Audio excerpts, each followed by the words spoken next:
इसी बीच बड़ी खबर आ रही है, सहयोगी राहुल के पास चलेंगे। राहुल, क्या है बड़ी खबर? और बड़ी खबर से सीधे आपको रूबरू कराते हैं। मतगणना शुरू होने बस 1.5 घंटे का वक्त बचा हुआ है और हम बार बार इसलिए कह रहे हैं क्योंकि आपको हमारे स्क्रीन पर नजर गड़ा करके रखना होगा, क्योंकि यहां से ही सबसे सटीक और सबसे तेज नतीजे आप तक पहुंच पाएंगे। 46 काउंटिंग सेंटर, जिस पर 100 से ज्यादा रिपोर्टर्स की हमारी मौजूदगी है, तो हम पर भरोसा इसलिए आप जताते हैं क्योंकि सबसे सटीक आंकड़े, सबसे तेज आंकड़े हम आप तक पहुंचाते हैं और यही हमारी विशेषता भी है। और देखिए, हर एक अगर मतगणना सेंटर की अगर बात करें तो वहां पर 3 लेयर्स की जो सिक्योरिटी है वो रखी गई है। और जब पोस्टल बैलेट, इसके साथ साथ देखिए विभा हमारे साथ जुड़ गई है।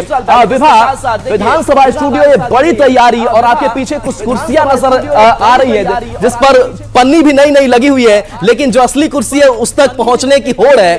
क्या और तस्वीरें वहां से उस तक पहुंचने की होड़ है, क्या और तस्वीरें वहां से?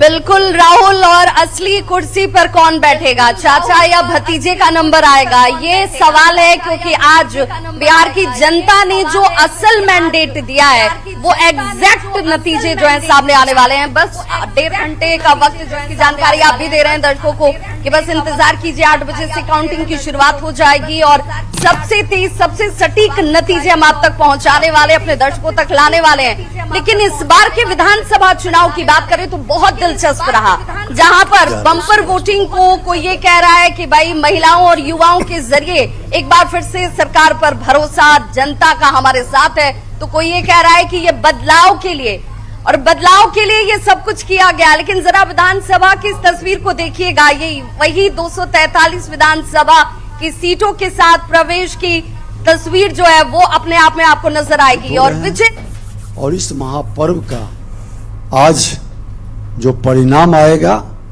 वो बिहार के लिए ही नहीं, देश के लिए बड़ा शुभ होगा।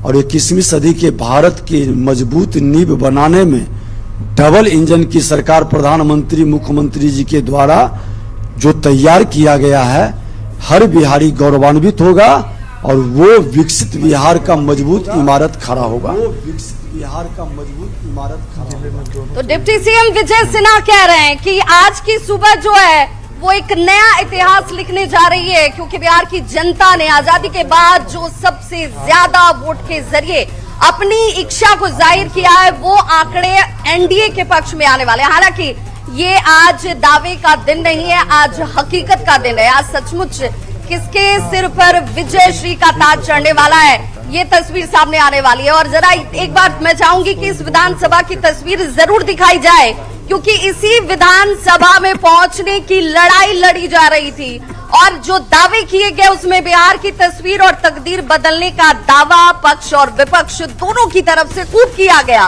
कहा गया कि भाई युवाओं को रोजगार से जोड़कर बिहार की जो सरकार बनेगी वो सरकार युवा चलाएंगे। नीतीश कुमार बार बार कहते रहे कि 20 सालों के बाद भी जो काम हमने किया है, महिलाएं हमारे साथ हैं। और हमारे साथ देखिए राजनीतिक दलों के प्रतिनिधि मौजूद हैं, उनसे आज उनकी प्रतिक्रिया जानना जरूरी हो जाता है, क्योंकि आज का दिन जो है अपने आप में खास है। शिशिर जी, कांग्रेस की तरफ से बार बार कहा गया कि भाई हम एग्जैक्ट के दिन बात करेंगे, तो आज तो एग्जैक्ट का दिन आ गया। कैसी है सुबह, रात कैसे कटी? देखिए, दरअसल हम लोग पूरी तरह आश्वस्त हैं कि बिहार की जनता ने बदलाव के लिए वोट किया है, बिहार की जनता ने बेहतर शासन के लिए वोट किया है, बिहार की जनता ने युवा नेतृत्व के लिए वोट किया है। इसीलिए कुल मिलाकर के जो भी आप लोग एग्जिट पोल दिखा रहे हैं, एग्जिट पोल के नतीजे से मेल खाने की जो बात है हम 2015 से देख रहे हैं, किस हिसाब से चीजें हुई हैं। इसलिए कुल मिलाकर के इस बार आज मतलब अंतिम दिन है, आज वोटिंग शुरू हो रही है, वोटिंग काउंटिंग शुरू होने वाली है और लेकिन ये कुल मिलाकर के महागठबंधन की सरकार पूर्ण बहुमत